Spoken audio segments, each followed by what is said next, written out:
So hey guys, welcome to Android Guider. In this video we are gonna talk about the ThunderZap 5.2 kernel for the Android One devices. So I'll just show you the kernel info.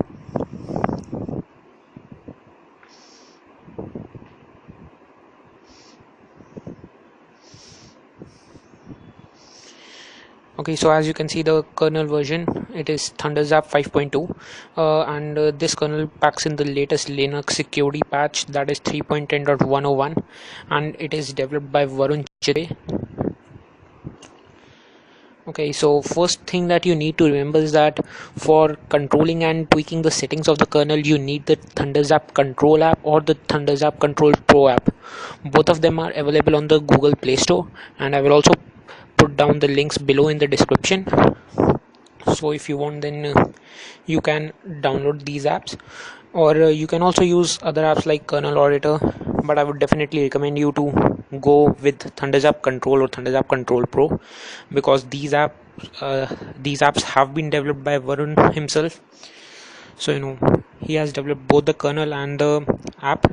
Okay, so the first thing that you would notice when I get into that is a beautiful design layout and a colorful UI. So you can see that both the colors in the status bar and the navigation bar match the main color in the background, that is red. And it's a really very colorful app, as I have said. You have got different colors for different menus, as you can see.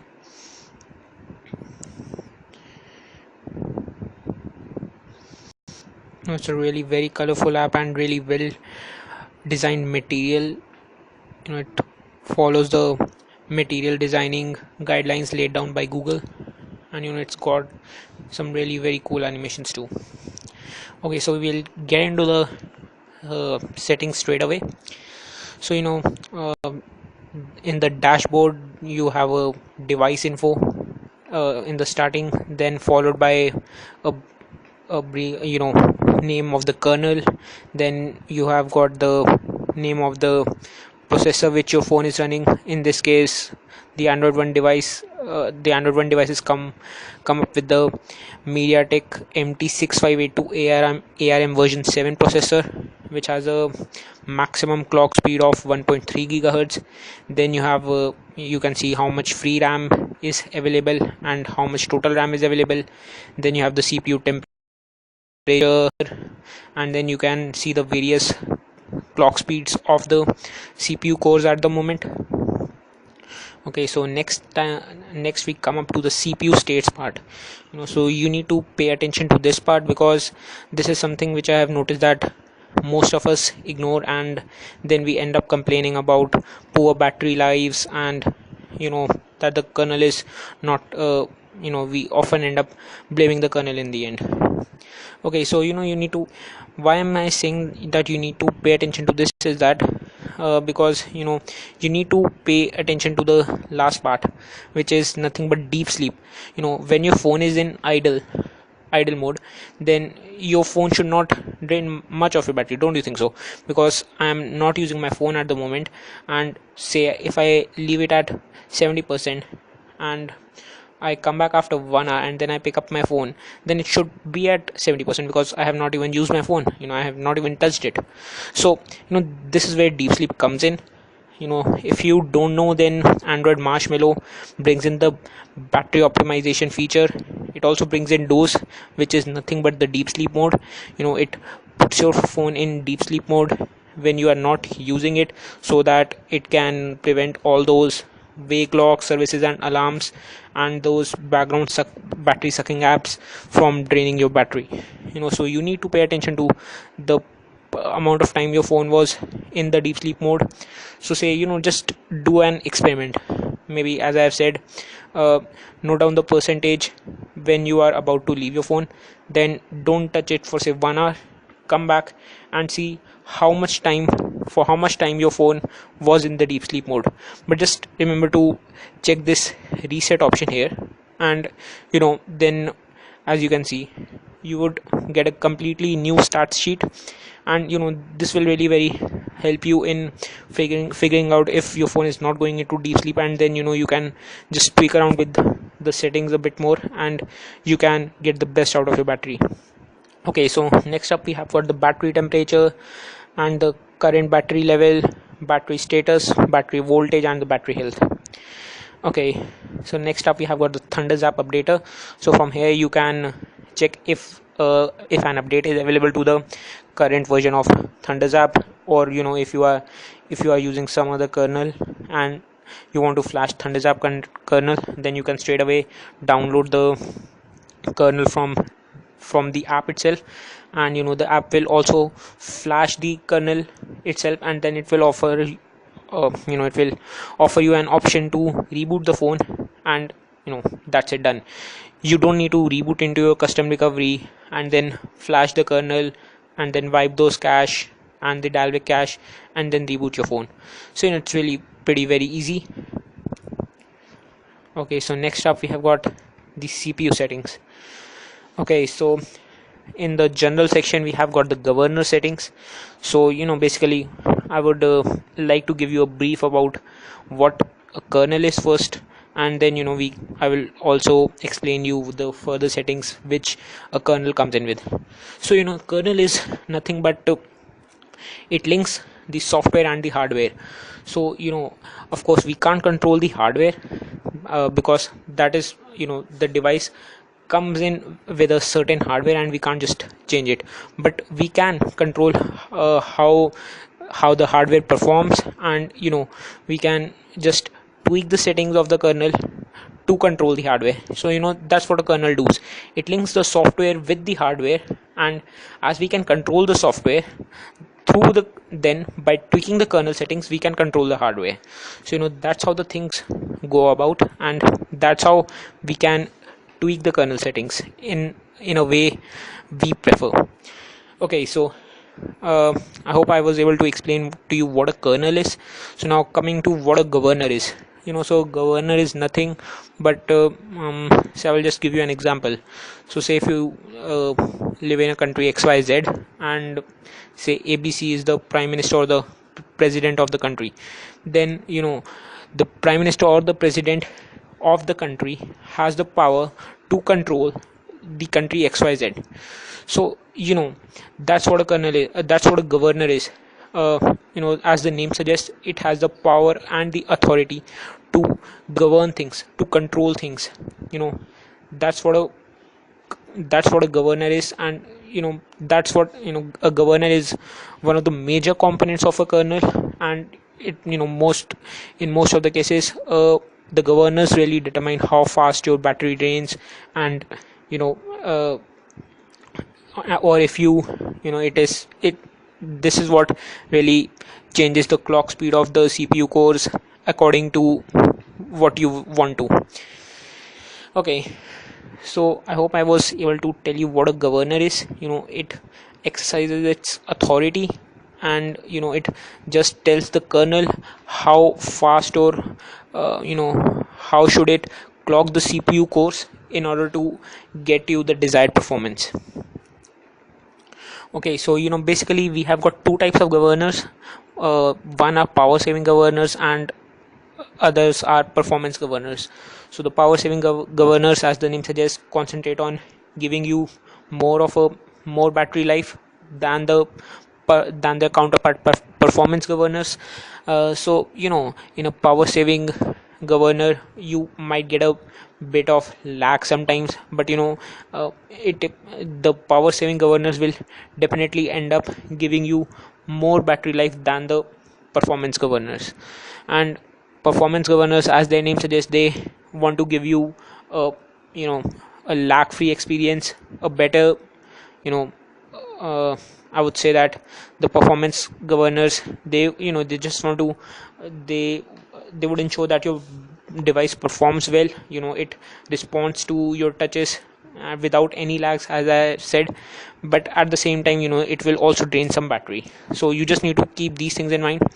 And in power saving governors, the governor will try and order the kernel to keep the CPU clock speeds to a bit to on a bit of a lower side, while the performance governors will always try and keep that clock speed to a higher side. So just remember that. So ThunderX, hot plug, and power save, these all of them are on a power saving side, and say interactive and performance, they would come in with the at within the performance governors, and on demand and user safe user space. These two just try and build up a combination by default between battery backup and performance. But I still prefer to use ThunderX, because it so first of all, I need to tell you a bit about ThunderX. ThunderX is nothing but but it is a modified form of the hot plug governor, and it's Varun has tweaked this specially for the MediaTek devices, especially for the MediaTek MT6582 processors, which is nothing but the processor which are there in our Android One devices. So I prefer to use the ThunderX governor, and I will tell you later on why. And till the time, we will just get to the other settings. Okay, so in the max settings, the CPU max tells you the maximum, the maximum clock speed you can use, and the CPU minimum clock speed, that is 598 megahertz, and the maximum clock speed that is available is 1300 megahertz, that is nothing but 1.3 gigahertz. So if you want the frequency log, so frequency log is nothing but if you want your kernel to if you want the clocking speeds of your CPU cores to remain static at one at a particular speed, say 1300 megahertz, then you can use frequency lock, and the kernel clock speed would remain static throughout that part. But as you can see in the graph above, sometimes it would go up and sometimes it would go down depending upon the usage of your device, how your device is performing. There you see that drop. But if you use frequency lock, then it would be a horizontal line. Okay, so next up we have ThunderPlug settings. So as I have already told you, ThunderX is a modified form of the hot plug governor, which has been made for the MediaTek devices. And moreover, ThunderPlug has been developed by Varun specially to control the ThunderX governor, and it was really very great of him. And just to tell you in brief, ThunderPlug is nothing but it is a replacement for the hot plug governor, but it just offers you more tweaking settings than you could have done in the hot plug governor. So I will just get into the brief. So if you want to use these settings, if you want to customize the hot plug governor, then you have to enable ThunderPlug. And just remember that one thing, that as I have mentioned, ThunderPlug is a modified form of hot plug. So you should never ever use ThunderPlug with hot plug, because otherwise it would lead to conflicts. At one side we have got a governor which is trying to implement its features, and at the same side we have enabled ThunderPlug, which is trying to modify the features with the hot plug governor is trying to implement. So that thing wouldn't work out really well. So as I have already told you, to tweak the ThunderX is a modified form of hot plug, so that we can tweak the settings of the hot plug governor. So if you want to tweak the hot plug governor as per your needs, then you need to enable ThunderPlug settings. And most of the times I would suggest you that you should use the ThunderPlug with ThunderX governor. Okay, so if by enabling ThunderPlug you would be able to start the load based CPU hot plugging. Okay, so next up we have got the hot plug load threshold. So what exactly is hot plug load threshold? For that you need to remember that you need to understand what load threshold is. So say if I set the load threshold to say 50%, okay, so if I set the load threshold to 50%, then, and suppose my max clock speed is 1300 megahertz, then if if the demand of my if the demand if the demand of my usage exceeds 650 megahertz, which is nothing but the 50% of 1300 megahertz, then a next core would be employed to to keep my usage in check, so that I don't get any lag free so I get a lag free experience. Okay, I will give it another go in explaining it to you. So say if you when your phone boots up for the first time, it's just an example. So say if your phone boots up for the first time, and then you just say you start an app, and as I've already mentioned that Android One is a quad core device, and in fact the MediaTek MT6582 is a quad core processor with each core clocked at a max of 1.3 gigahertz. Okay, so if you want to so say when your phone boots up, and say if you start an app, then that app will employ one core first, because most of the apps use single cores. Rarely some of them run on multi cores.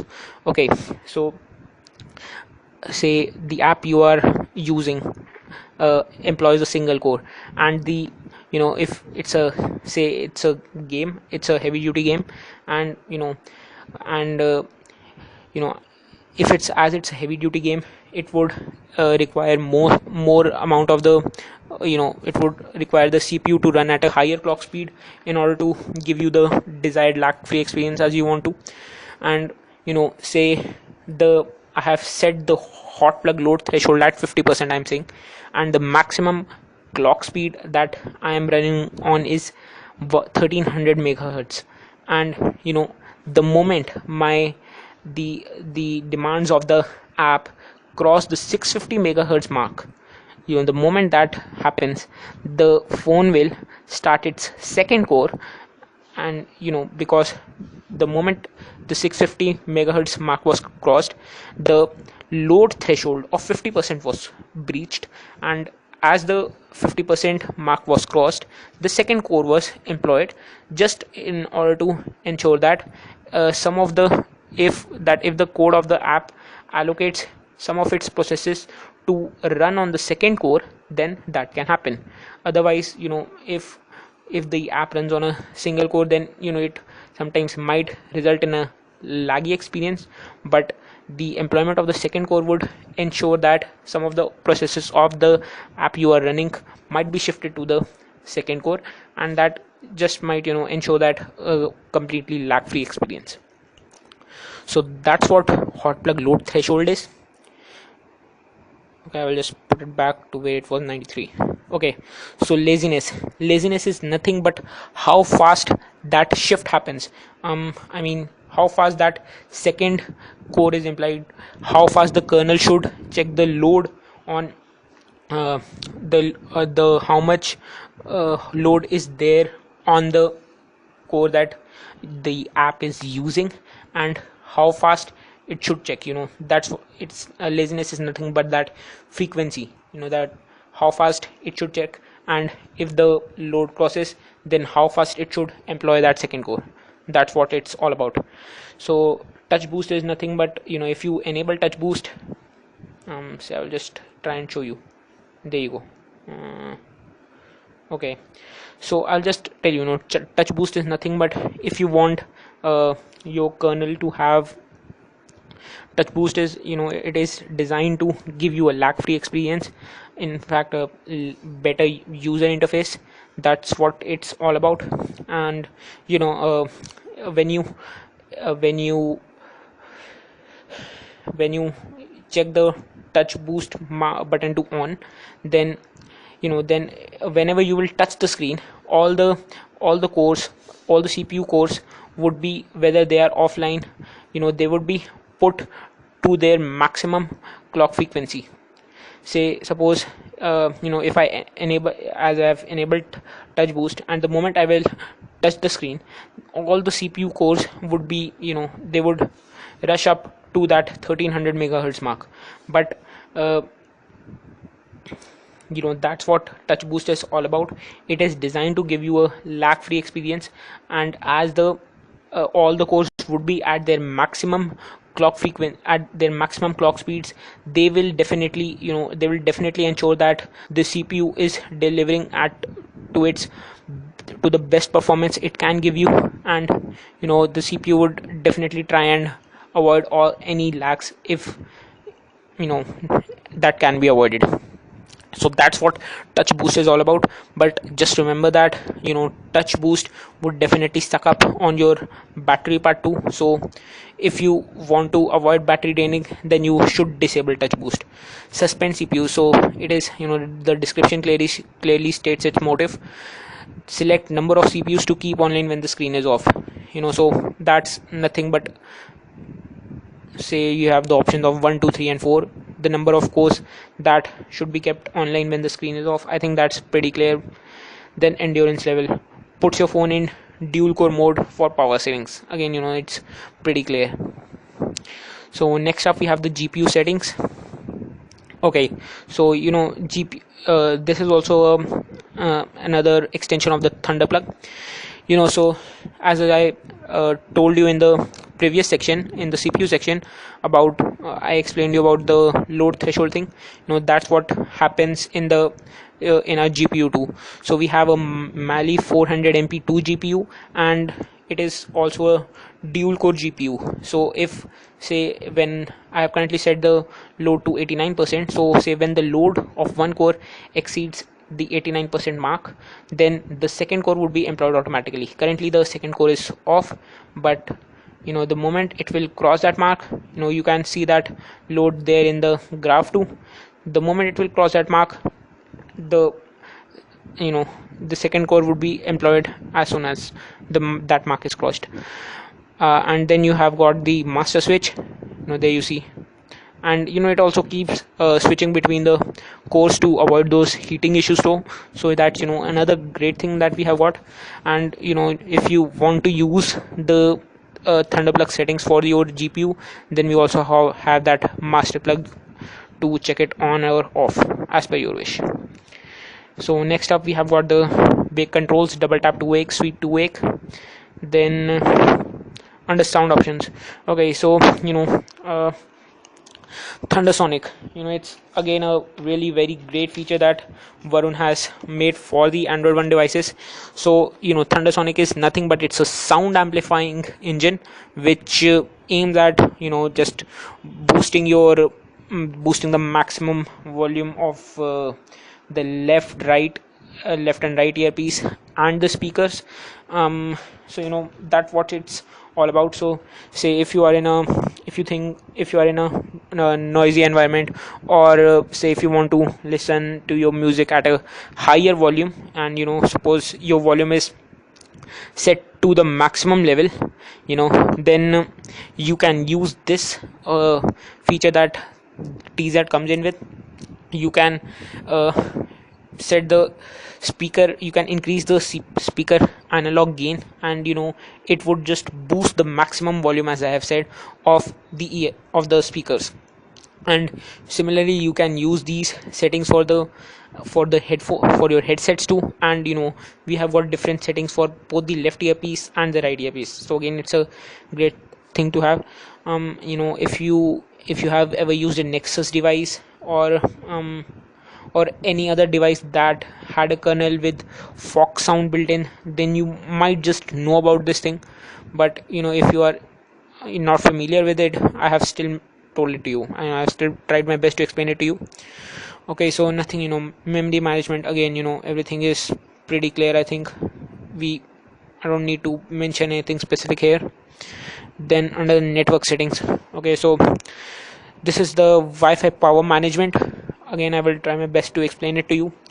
So if first of all I will try and explain to you how the data exchange process works.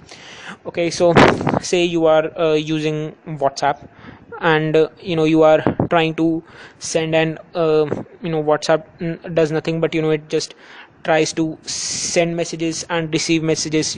I think that you would definitely know that. So basically what happens with the Wi-Fi radio is that when you turn on your Wi-Fi, we have got a Wi-Fi radio, which is nothing but the hardware which receives the Wi-Fi signals.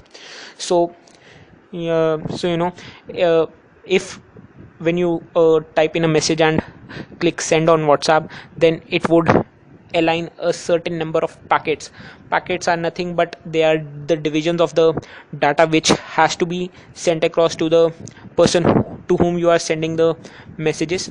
So your phone divides that data into the form of packets, and then your Wi-Fi radio exchanges those it sends across those packets to the router, and then that data exchange process starts, and then those packets reach to the device of the person to whom you are messaging, and then that message gets delivered. So that's what happens. So I hope that you are now clear with the term packets. And when you are receiving a message, then the Wi-Fi radio will receive those messages, and it will then put them together, and it would then display them to you in the form of a message. That's how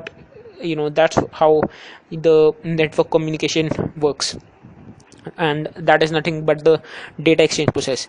So where Wi-Fi power management comes in is, okay, so through Wi-Fi power management, we can what we can do is we can control how often the Wi-Fi radio should wake up to check whether there are any packets which have to be sent or received. That's what really happened. If you remember my explanation of the laziness feature, that's what I said. The kernel would wake up, how frequently the kernel should wake up to check for the CPU load threshold. That exactly the same thing is happening in the Wi-Fi power management feature too.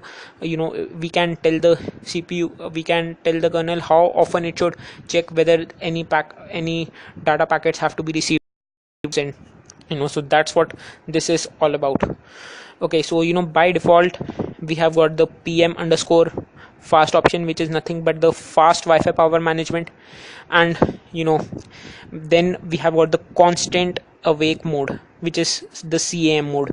So under the CAM Wi-Fi power management, as the name suggests, it will keep the Wi-Fi radio awake continuously. It would not let it go to sleep. And so if there are any messages that have to be, if there are any packets that have to be sent up to the other person immediately, that process would happen as soon as you press that button send. And if there are any packets which have to be received, then definitely they will, it would, your Wi-Fi radio, as it is not sleeping, it would capture them immediately and put them, compile them, and put them in the form of a message on your device. So that's what Wi-Fi CAM mode is all about. It will keep your Wi-Fi radio awake continuously. Okay, so then we have got the max Wi-Fi power management mode. So this so just remember one thing, that because the Wi-Fi radio is awake continuously, it would definitely drain your battery too, because that's not how how your Wi-Fi radio is designed to work by default. But it is a feature that we are tweaking, and that's why if you choose the constant awake mode, then you would definitely get a maybe a bit of a, you may notice a better response time in terms of how fast the pages load, or maybe your video streaming settings too. So constant awake mode would definitely improve all those things, but at the same time it will drain your battery. Just remember that. Under the max Wi-Fi power mode, you need to remember that max power Wi-Fi power mode is enabled at enhancing your battery life to the maximum point. That's what the name says. So we have to as we have to extend our battery life, then it would just decrease the frequency, in fact decrease the frequency of how often the uh, of how often the Wi-Fi radio should wake up to check for your messages, or data packets rather, I should say. So if there are any packets, then in the constant awake mode, the frequency of waking up is the most. In fact, the Wi-Fi radio never does go to sleep. In maximum Wi-Fi power mode, your Wi-Fi radio would go to sleep for a bit longer. And the fast Wi-Fi power mode, that is nothing but PM underscore fast, that would it's somewhere between the maximum Wi-Fi power mode, management mode, and the constant awake mode. So it would the PM underscore fast mode tries to maintain a subtle balance between the two, but at the end, that is why it comes in as a stock option. But if you are facing any Wi-Fi any Wi-Fi drop issues, then I would definitely recommend you to use the constant awake mode. And next up we have got the TCP tweaks, which is nothing but the TCP congestion control. The description is pretty clear. TCP's congestion controls are used to prevent congestion collapse in the network. Various controls use their unique algorithm to deal with network traffic in their own way. So I have explained to you the how that data exchange happens in the form of packets. And this is the congestion control is nothing but the various algorithms, or the various ways, you can say, in which the in which your device tries to communicate with the network. So we have got two different modes here, cubic and Reno, but I would definitely recommend you to go with cubic, because I tried Reno too, but I think I had a better experience with cubic mode. Then under miscellaneous settings, we have got the ThunderCharge control. So as the name suggests, it can be used to charge your device faster. Basically you can control the how much current is entering into your device, and how fast you would be able to charge your device. You can just control the settings by controlling how much current enters your device. So by default we have got the AC current, AC charging current, that is nothing but when your phone is connected to a AC charging adapter, or when your phone is connected to a USB port, that is USB charging current.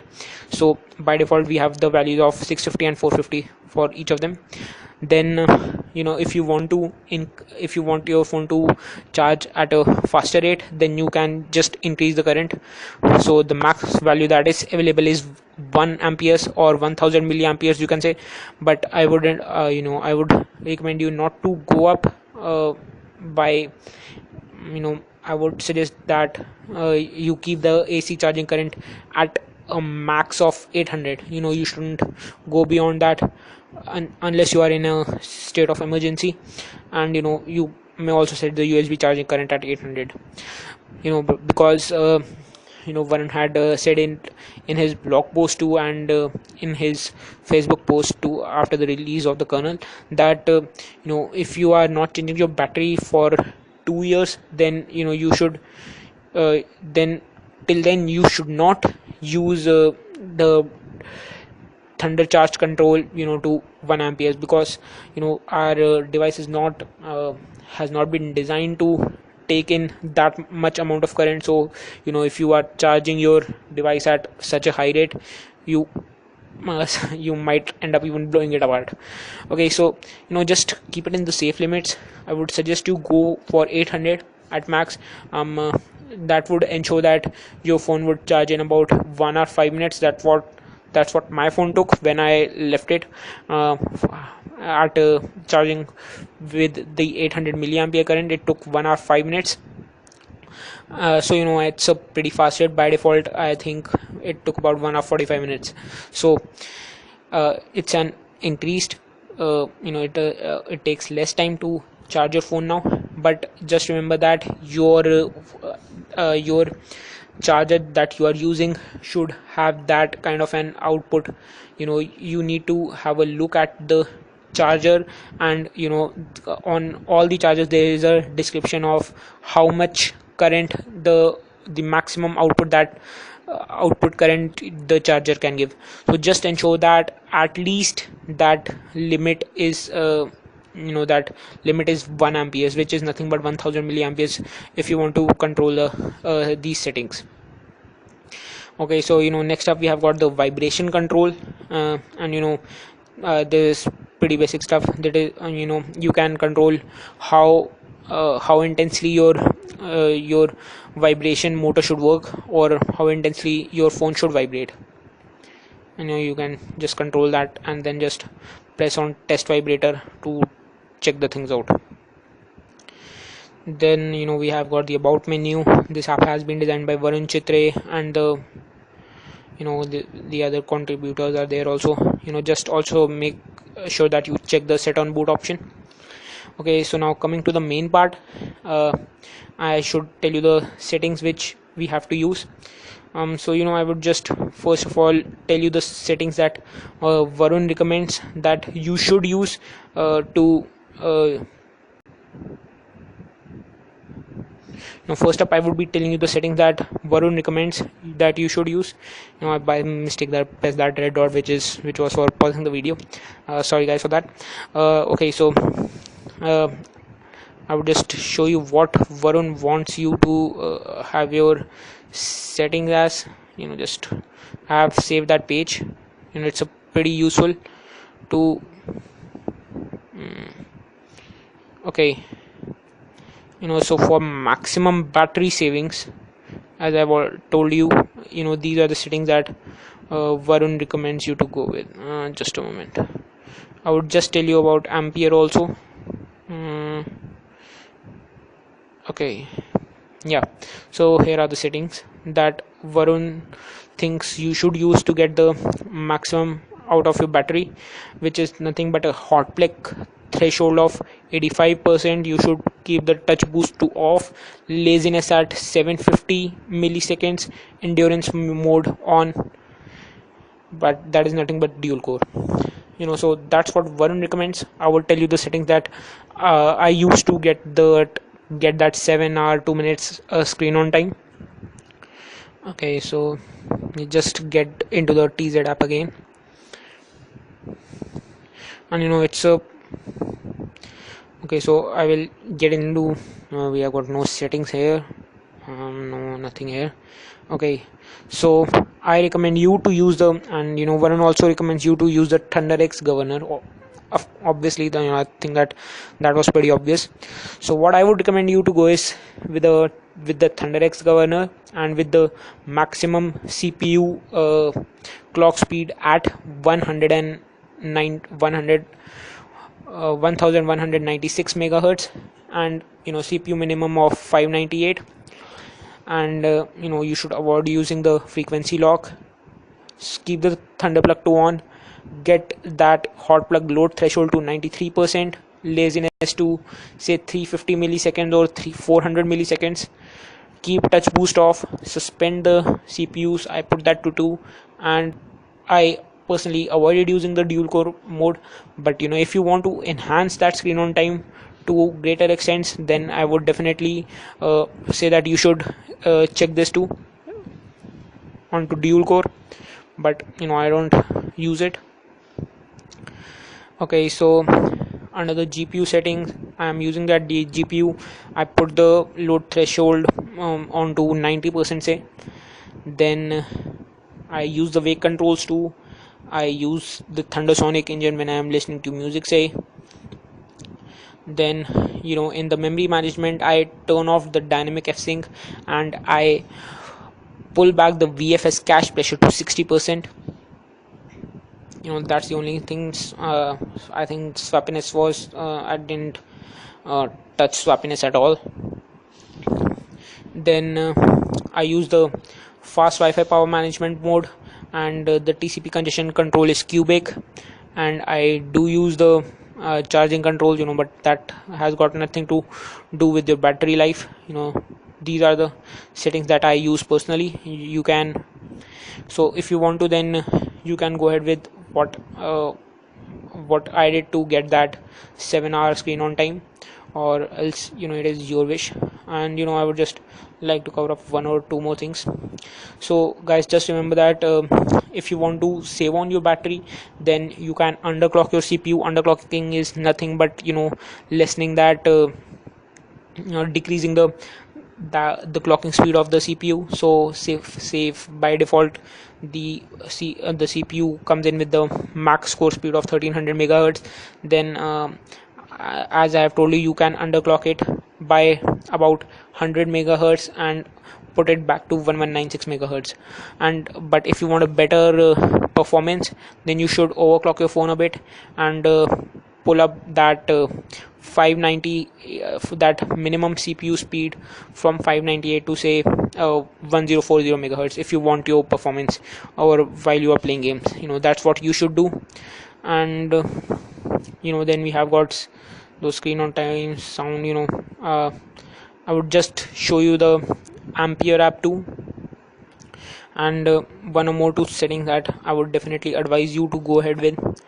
So Ampere is nothing but it is used to measure the current. So I had currently I am charging my device, so just push in just install Ampere. It is again available on the Google Play Store. I will also put in the link below in the description for you to download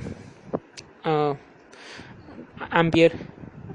And this current will keep on increasing from 460 to it is by default. Currently I'm recording a video, so it is sucking up some battery too.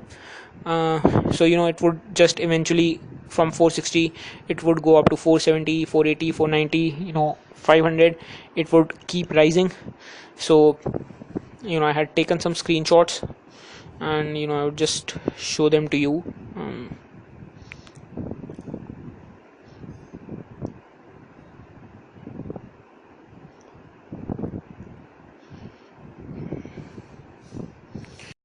So these are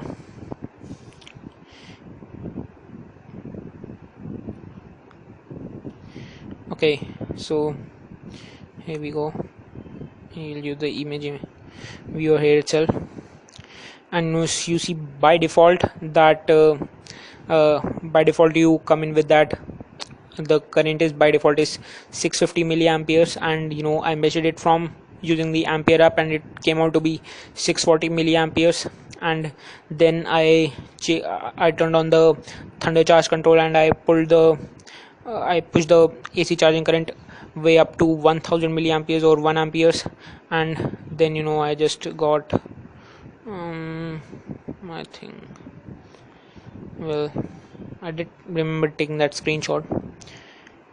I tested out these things for Varun, and he has used them on his blog too. So I will just get you there, and so that you can see those things. Okay, so here you go.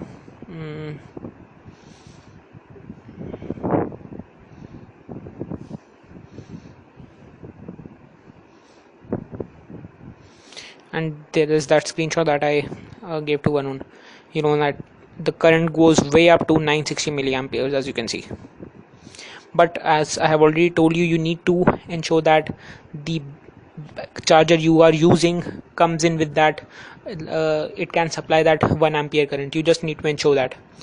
And I would just tell you one or two more tweaks that you definitely need to do to ensure to get a better battery life. So when you would open settings, the first thing that you need to go to location, and if you scanning, and then you need to check off both the Wi-Fi scanning and the Bluetooth scanning options to save out on your battery life. And one or two more things, or if you are using a ROM like Resurrection Remix or Thematic or the ZS ROM, then they have got they have got some great battery charging options too. You can implement the battery saver at about say 35%. That's what it can be implemented by default. And in EOSP based ROMs you can just enable them manually whenever you feel like your battery.